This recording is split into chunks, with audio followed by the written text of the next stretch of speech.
Well, hello, avid readers. I am so thankful to have my friend Robin Jones Gunn here today. She's a dear, dear friend. I'm sure you'll hear more about that as we continue to talk. Yes. But, Robin, why don't you just start by telling us a little bit about yourself?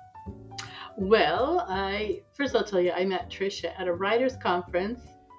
I don't even know how long ago. Like 31 years ago. Yeah, and that really solidified our friendship from there. But I had already been writing for at least 10 or so years when I met her. So the journey has been not only encouraging and mentoring Trisha along the way, Yes. continuing to write lots of books. And then Trisha and I have written two books together.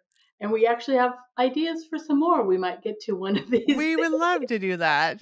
Yeah. So, Oh, in a general overview, yes, I write a lot of fiction, but I've also written children's books, gift books, devotions, nonfiction, gift books, so over 100 books. And I actually feel so blessed to have a career like this and to hmm. have had this community that I've been able to be connected with. So I feel like just doing this interview is just one more opportunity to connect to that even growing community of readers. And Absolutely. Well, yeah. and I remember when we first met Robin, it was at Mount Hermon, and I remember you were telling a story of like one of your travels, and just I was like, I had not been out of the country at all, and just like sitting there like these stories are so amazing, and just how all the experience, and it seems like such God moments happen Yeah. whenever you travel. Like there's these amazing God moments, and I just remember just being in awe, and then you would go on another trip, and I'd hear about that. And so what I love, today we're going to be talking about Gelato at the Villa, Woo. which is the Suitcase Sisters novel, with Grace and Claire are two characters, which we'll get into that.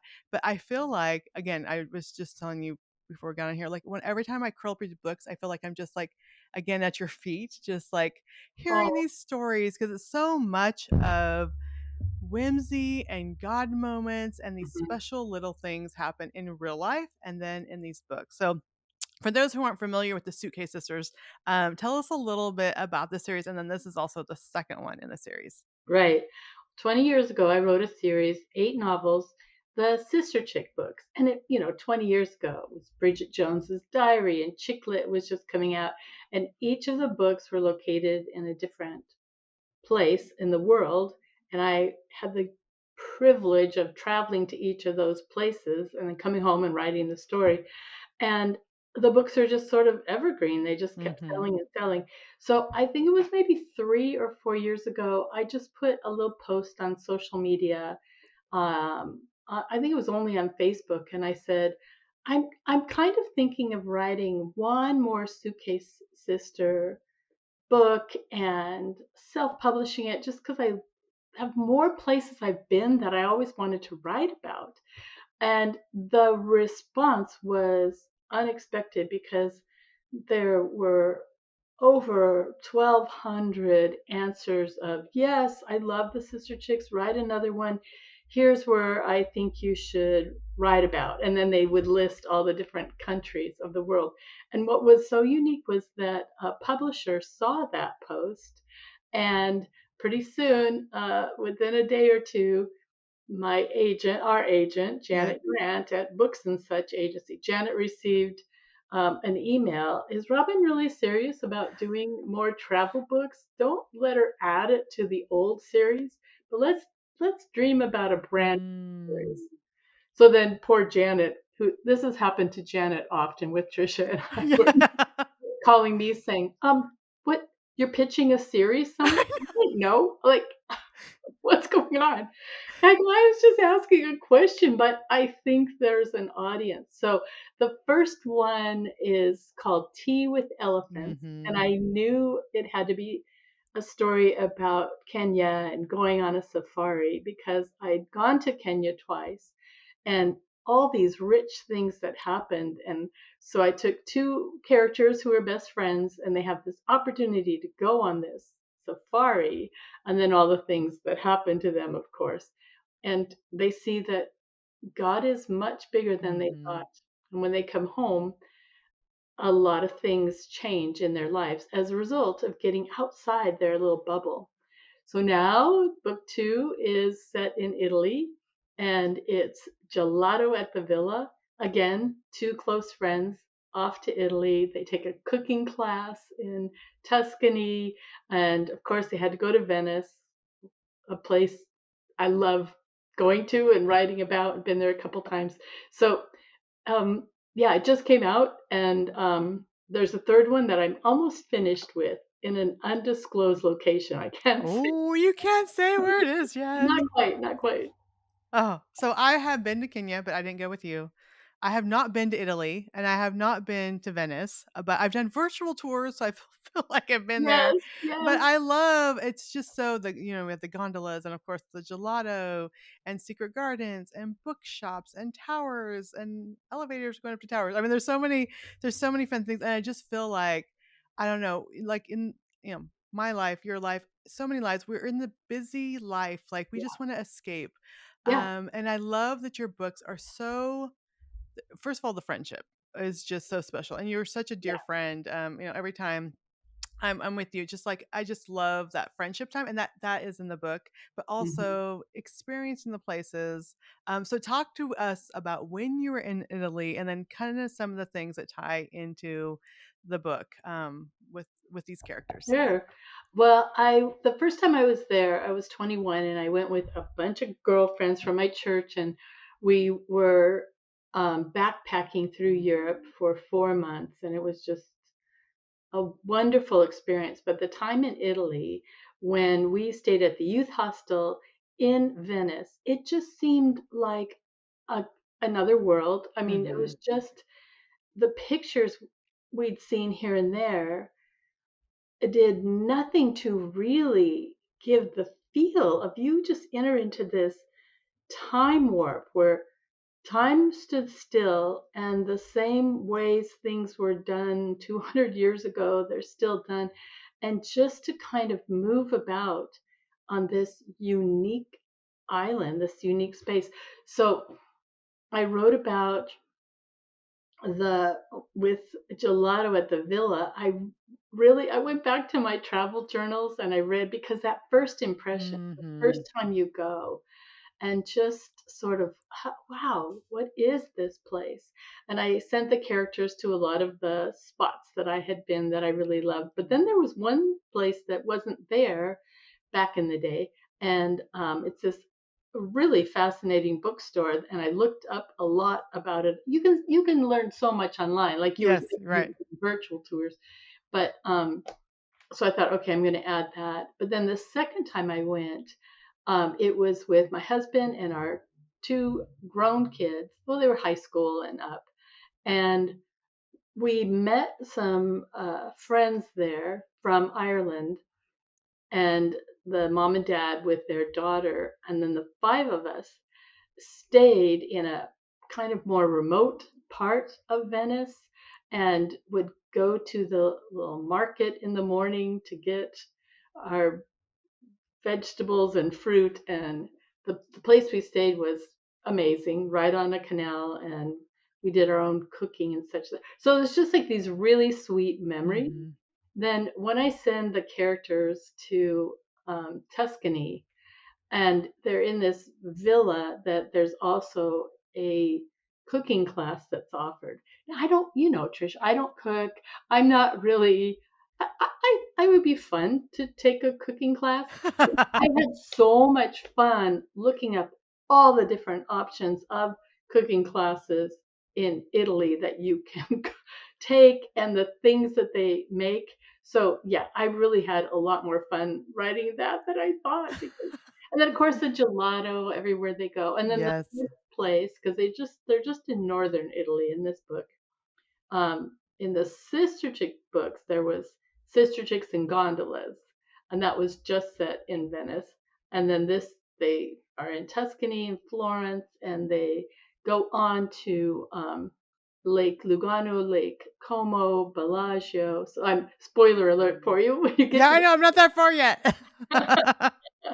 But my husband and I had gone there and had an amazing, amazing time. Again, just the lifestyle so slow and so different, and people just stop and start talking to you, and so the characters have some big adventures there. It's really fun. I love it, and I love that they're 2 friends.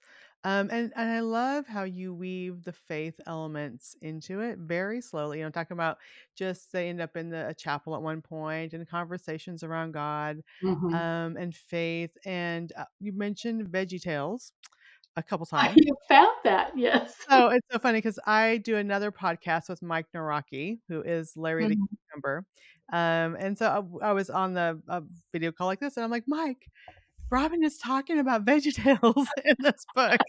He's like, "That's so cool." So it's so fun that all these little touches. I mean, it just seems like I'm on the journey with them. I think because there's like little conversations and touches and heartwarming things. It's like you just get to go on this journey with these friends. But talk Mhm. a little bit about their friendship and kind of some of the faith journey because they're in a journey in Italy, but also what is some of the faith journey that we can expect in this book?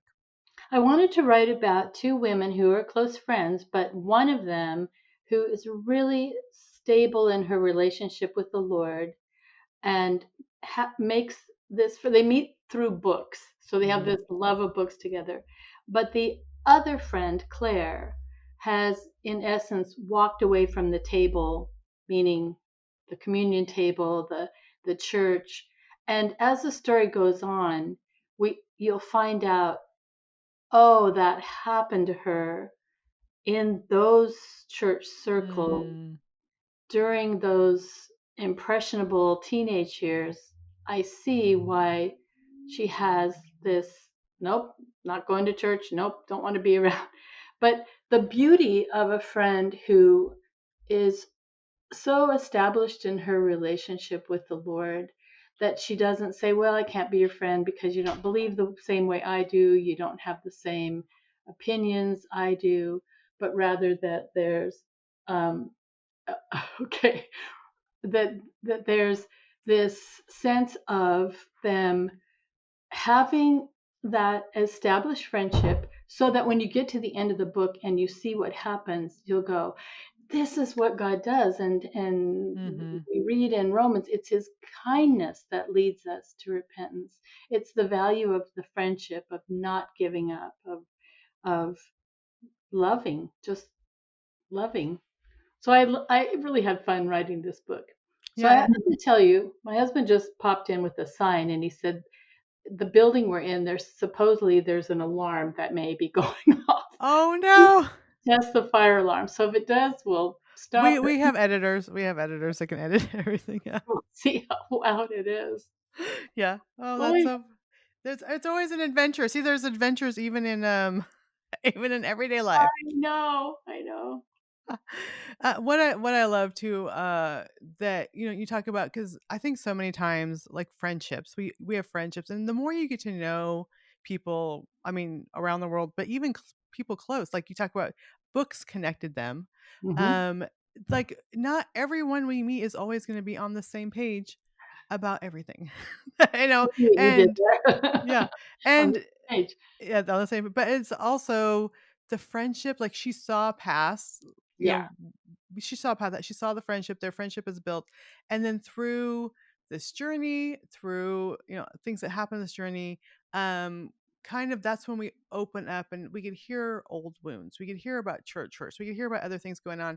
And I think so many times we think like I can only fellowship with people that believe the same thing, Right. that are on the same page about everything, but also we're missing out on so much when we do that. And to extend the love of God is to see people and understand and love them anyway, and And and what we're build that called to friendship. do. Yeah. Yes, and build that friendship. So I love that this journey, you see so much growth in both the characters. Both of them have their own issues. It's not just like Right. one is perfect and another one has their issues. And I love that. Like all of us are fallible and we all have issues, but also just the friendship kept pulling them together and they're able to get to a deeper level because they took this trip together.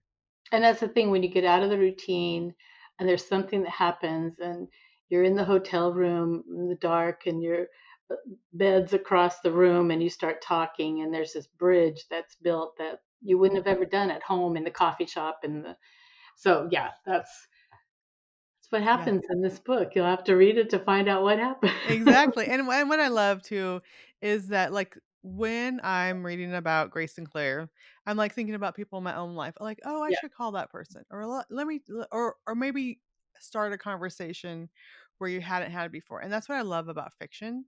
It's like, first Mhm. of all, we're caught up in Italy and all the things and all the gelato, but it's also like, "Oh, yeah, that's a good reminder, I needed that in my heart."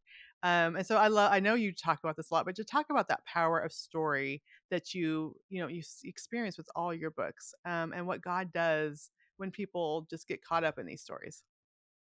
And the characters are in their late 30s, early 40s. And I think that was a little different than the Sister Chicks at first. The Sister Chicks were kind of 40-year-old, 60-year-old, but this I really wanted to write for kind of that Hmm. target group because of the issues that every generation you've gotten this far in life and you stop and kind of look over your shoulder and you look ahead and you go, what, who am I? What am I doing? What's next? Where did it come? Yeah. So it's a great season of life to write it, to position those characters for these novels.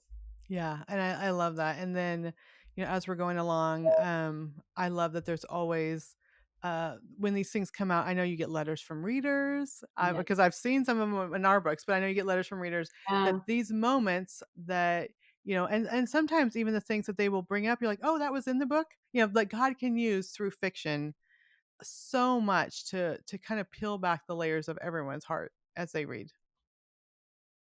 I had a really encouraging email from one of the editors who works at the publishing house that was reading, and she got to a certain part that really touched her, and she had to.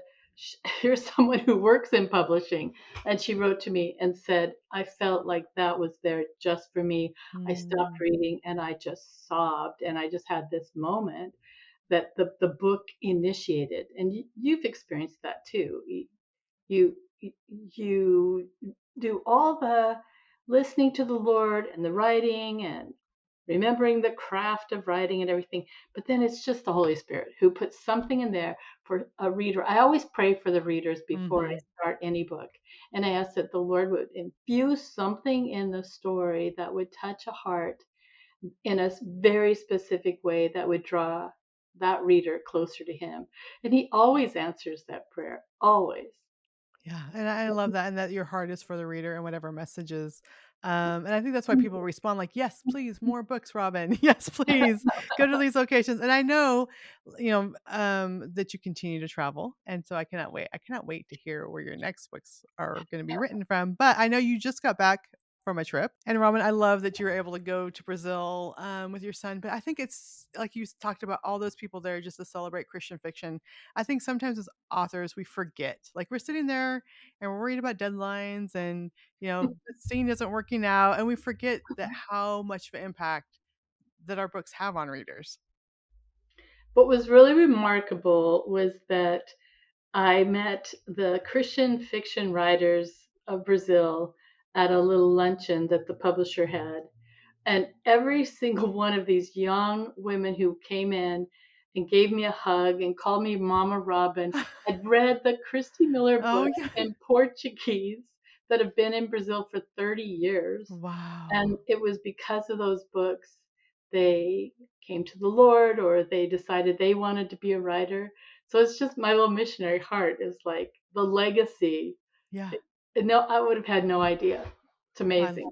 I love it. Okay, and talking about legacy, you're just at ACFW, which is American Christian Fiction Writers, and it's in Springfield, Missouri, and they gave you the Lifetime Achievement Award. I mean, yeah, it's just amazing.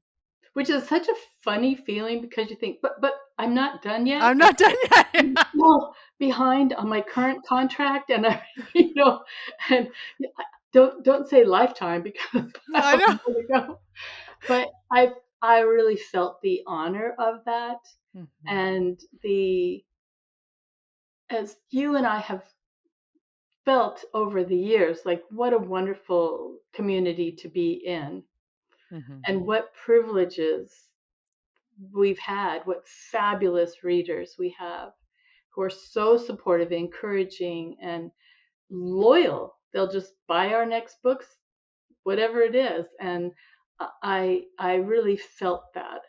I You and I were at ACFW many years ago, and we kind Yes. of caused a bit of a ruckus because do you remember that it was around Halloween and someone had brought Halloween candy with the plastic red lips? So you and I were pretending we were taking our new photos for the back of our books, and we Yes. had these red wax lips I on. still have that photo. I'm going to pull I up the do too. photo. Yeah. I love it. We'll I have to know. post it one of these days. So this is what serious Christian fiction writers do when they get away from their desk and can go be with each other. Yeah. Oh, Yeah, and I remember we would also there's been different times we just sit around and we have done Facebook Lives and just, like, share and I think it's so fun that, like, we love each other, you know what I mean? I think that's and also the yeah, Christian writing community, it's not competition. It really is we're supporting each other, yeah, I mean, you were there I was pregnant with I was 22 and pregnant, I know. and you're, like, mentoring and guiding and over the years, and I think that's what I love. It's like the legacy isn't just the books. It Mhm. is really the community of writers that, you've taught. I still teach some of the same things to teaching homeschool co-ops or classes that you taught me when Yeah, I went to my first, how this is how you do a character chart, and this is I mean, all the things, it is the legacy that continues, because, again, people love story, and we can only write so many books.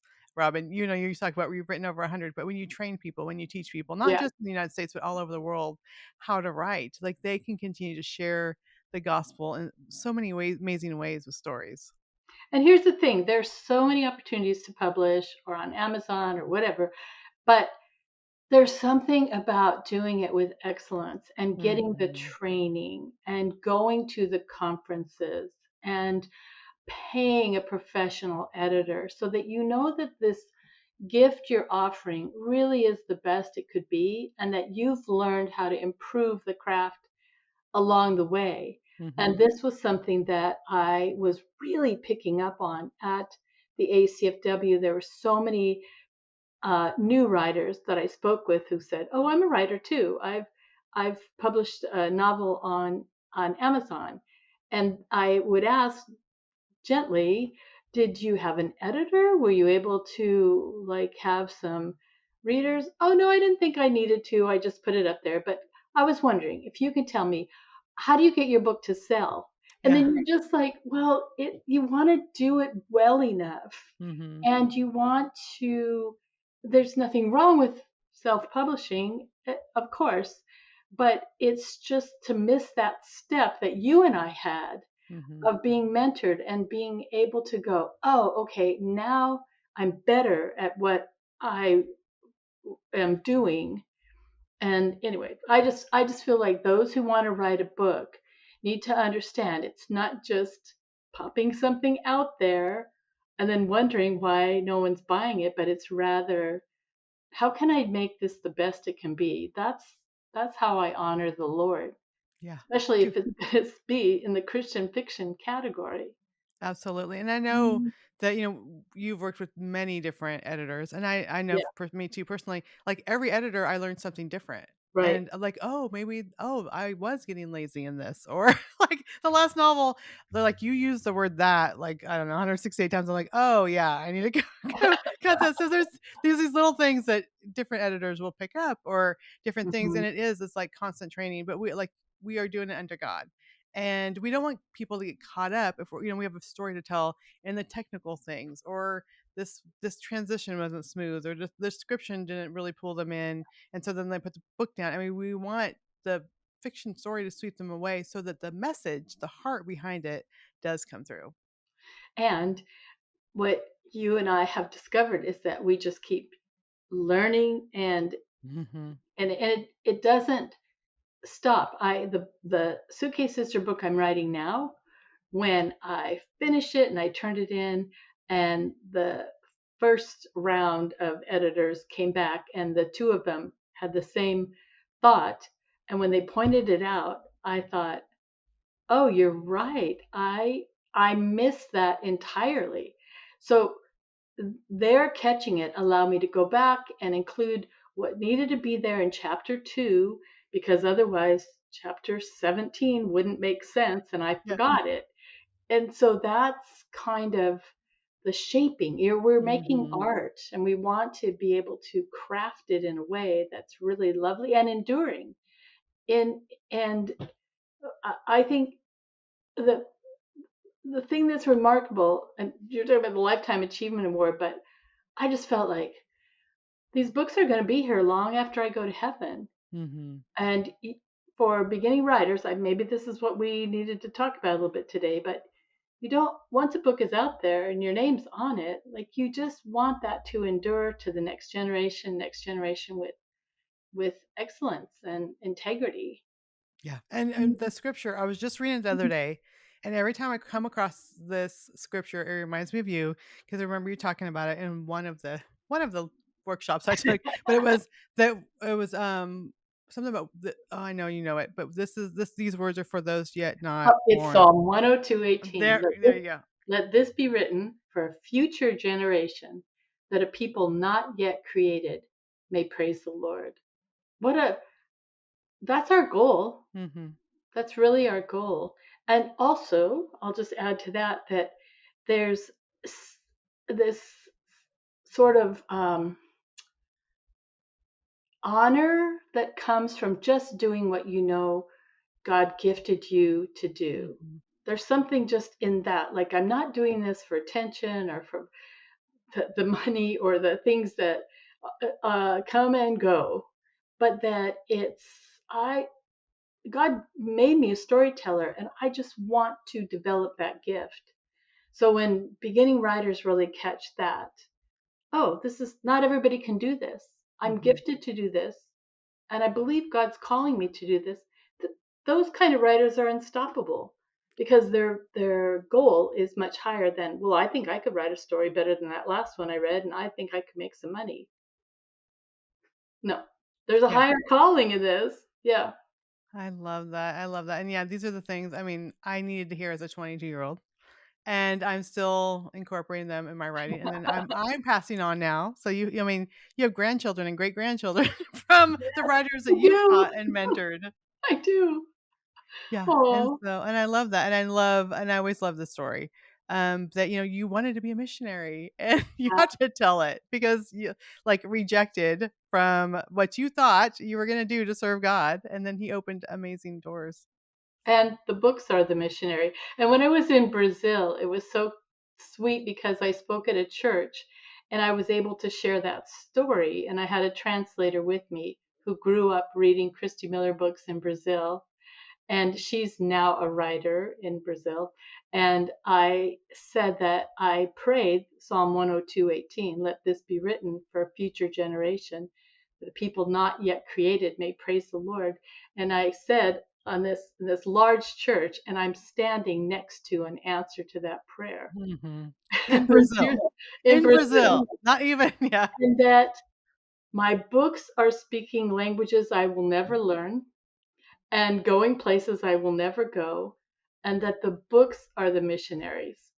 And Mhm. then 2 days later, we were at a bookstore in Brazil, and someone who worked there was going back to Bahia, another place, another part of Brazil. But they wanted to skip the line. I've got to go, but could you have Robin sign these two books for these names? Put a little post-it note on it. And so my translator came up to me and she said, these little missionaries are ready to go fly to Bahia. And just that feeling that the outreach, the impact of the stories. What a Yeah. privilege that you and I get to do this. Absolutely. Yeah. And so I want you to share because someone might not have heard. I know I've interviewed you before and you shared it, but talk about when you first wanted to be a missionary and then, I'm going to be a laundress for the gospel. And because I just really feel like someone needs to hear that today, like that Yeah. what they expected to do isn't what is Mhm. happening and maybe they're discouraged right now. When I was in college, I had this privilege of working for Corrie ten Boom and answering mail, and also Brother Andrew, who wrote God's Smuggler, and Mhm. Corey had been in concentration camp and wrote The Hiding Place. God did amazing things through her life, but meeting these giants of faith, to me, they had been through so much, and that was just this drive in me to, I want to be a missionary. I want to go to other places in the world and tell people about God's love. And so I applied to go through a program where they match up your skills and abilities with openings. And when I got my results, I was so excited. Here's God's will for my life. And it said the opening that I could best fit would be a laundry supervisor in Nairobi, Kenya. It was not what I thought. But I applied and I told the girls in the Sunday school class that I was teaching, pray for me. I'm going to go to Africa and I'm going to, be a missionary. And these Do girls, laundry for Jesus or yes, supervise laundry for Jesus. all these teenagers are going, why would you do that? And I thought that was the best way I could serve the Lord. And then when I got the rejection letter from the mission, I told the girls, okay, you can stop praying. I'm not going to Africa. And they said, oh, good, because we love it when you just tell us stories. Just stay here and just Mm, tell us stories. And I didn't realize that that was a gift of God. I didn't mhm, know how to hone the craft of writing yet. And when that all started to happen, then I was writing and writing, and I was at a teaching at a conference in England. And a young woman at the table, when everyone left at the lunch table, she said, I wanted to tell you when I read the Christy Miller books in my country, I was only a teenager, and it really prompted me. I wanted to go into doing publishing. And her name was Wambura. And I said, well, where are you from? She said, I'm from Nairobi, Kenya. Oh, when I was your age, I thought I was going to go to Africa and get a big basket and put it on my head and go down to the river and wash the laundry. And she laughed. She goes, no, no, no. You did not need to come to Africa to wash our laundry. You sent your stories and they washed our hearts. mm. And that's when I really started to see the power, the missionary power of the books. And years later, I was invited to teach in Kenya. So I let Wambura know I'm coming finally to Africa. And she said, when you get here, you must come and stay at my house because I want to participate in God's will for your life. So I will let you wash my laundry. And when I got to her house, she had this huge basket. We took a picture. I'm walking down the hall. She bought it, this big best special. But then the next day, she and I went up Mount Kenya and we stayed at this hotel, the Treetops Hotel. Yeah. And that's on the top floor.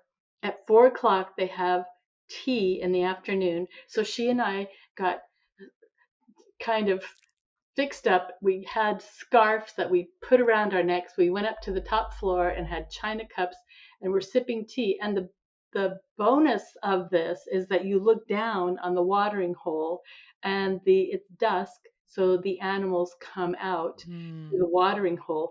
And I said, "Oh, look at us having tea with elephants."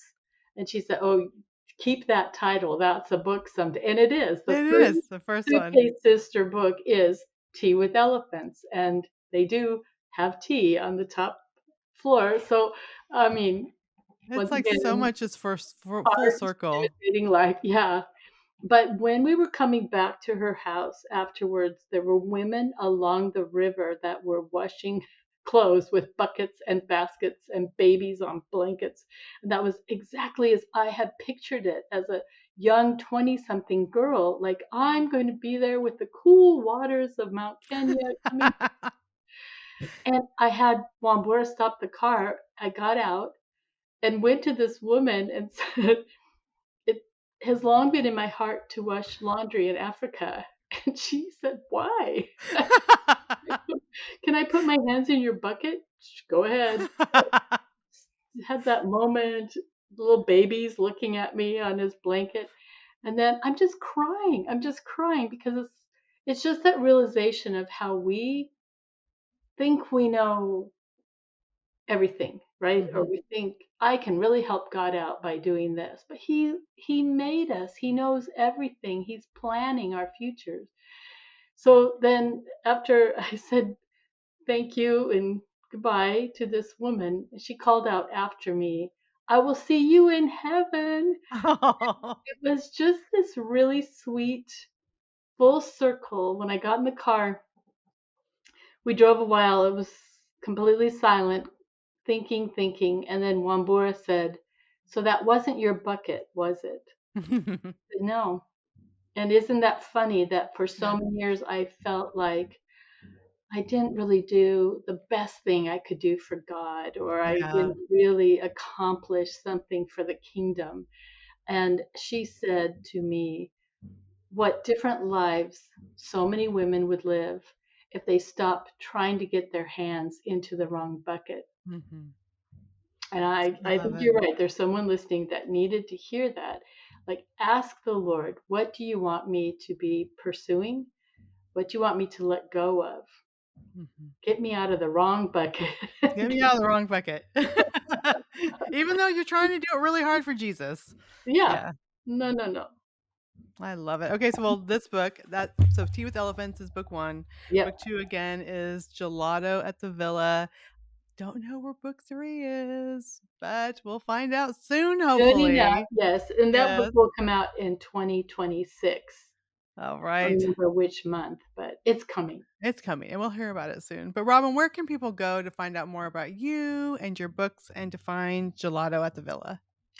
I do spend probably more time on Instagram and Facebook than any of the other social Yeah. media platforms. And that's simply Robin Gunn, ROBINGUNN. My website is robingunn.com. And I have an online shop that has lots of free downloads, like discussion questions or just a variety of free handouts. So you can go to robingunn.com and go visit the shop through there. I also do a podcast called Yes. Women Worth Knowing. And Trisha has been a guest on the podcast at least once. No, we had you A couple twice. times, yeah. Yeah, and I do it with Cheryl Broderson. Her dad, Chuck Smith, founded the Calvary Chapels here in where I live in Southern California. And Cheryl and I love to talk about contemporary and historical women who were ordinary women, but God did extraordinary things in Mhm. their lives. And we have almost, I think we're at 300 episodes. So Wow. find us on Spotify or whatever you love to listen to, which device. And yeah, Women Worth Knowing. And they're so encouraging. I mean, some of the historical women, I'm like, how does everyone not know about this woman? Yes. And Yes. then even the contemporary ones, I'm like, wow, I'm gonna go follow this person. You know, it's just amazing the stories, and it's such an encouraging podcast. Well, thank you, Robin. Oh, my friend, thank you. Always love having a chance to talk to you, whether I we know. record for others to listen in or not. But I really appreciate you very much. I appreciate you too.